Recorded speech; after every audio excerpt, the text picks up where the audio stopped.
ஆவுடையார் கோவிலின் அதிசயங்கள். நமச்சிவாயன் வாழ்க, நாதன்தான் வாழ்க என்று தொடங்கும் சிவபுராணத்தை எழுதிய திருப்பெருந்துறை ஆவுடையனைப் பற்றி இந்த பதிவில் காணலாம்.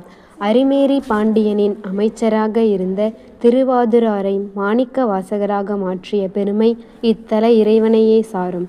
பாண்டிய மன்னன் குதிரை வாங்க கொடுத்த பணத்தை அமைச்சர் மாணிக்க வாசகர் குதிரை வாங்காமல் இக்கோவிலை கட்டினார்.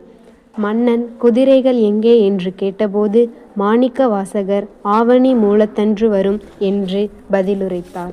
மாணிக்க வாசகர் வாக்கை நிறைவேற்ற இத்தல இறைவன் குதிரை வீரனாக மாறி மதுரைக்கு குதிரையோட்டிச் சென்று மாணிக்க வாசகரின் துன்பத்தை போக்கினான்.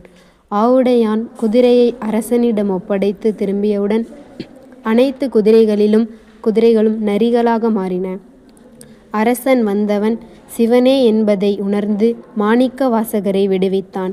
இத்தலத்தில் இறைவன் குதிரை ஓட்டுபவனாக இன்றளவும் காட்சி தருகிறான்.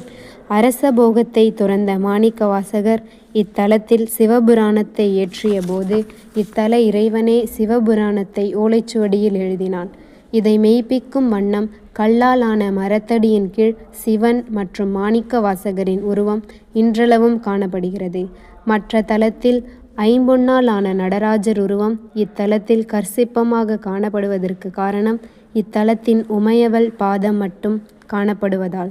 இத்தலத்தில் விநாயகர் முருகன் நின்ற கோலத்தில் காட்சி தருவதற்கு காரணம் சிவன் குருஸ்தானத்தில் வீற்றிருப்பதால் அவனுக்கு மரியாதை செலுத்துவதற்காக.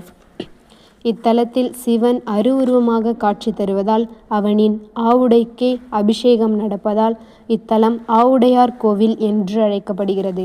இத்தல இறைவனுக்கு வட்டக்கல்லில் பச்சரிசி சாதம் சூடாக பாகற்காயுடன் தினமும் நிவேதனம் செய்யப்படுகிறது.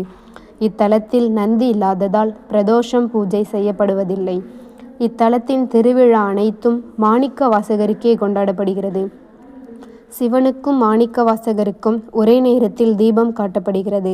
இறைவனை பூஜித்த தீபம் கருவறையிலிருந்து வெளியில் கொண்டு வருவதில்லை. இத்தலத்தில் நவகிரகங்கள் சன்னதி இல்லை, அவர்கள் தூணில் காணப்படுகின்றனர்.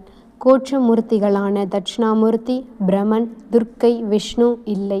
மாணிக்க வாசகர் காலத்தில் இருந்து இன்றளவும் இக்கோவிலின் கட்டுமானம் நிறைவடையாமல் உள்ளது.